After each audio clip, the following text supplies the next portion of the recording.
dire, hein. L'Empire romain d'Occident, c'est en gros au 5e siècle 25 millions d'habitants devant tenir une frontière immense. C'est une certaine crise, donc difficulté de recruter des soldats pour tenir la frontière, appel aux barbares pour tenir cette frontière eux-mêmes, délégation de la souveraineté, si vous voulez, à l'étranger pour tenir la frontière, ce qui est jamais excellent, jamais très très bon signe.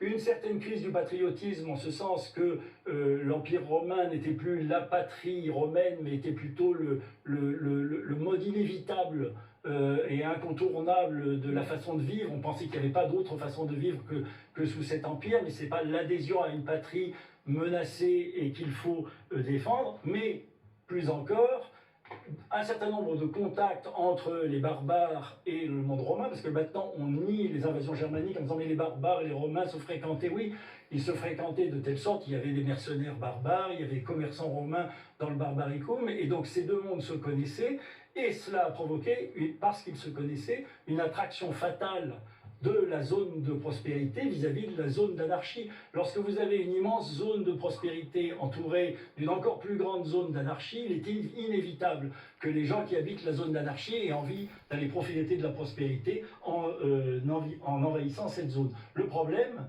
c'est que leur invasion brutale, ils n'étaient pas des nombres, ils n'étaient pas innombrables, mais ils sont arrivés en bande armée.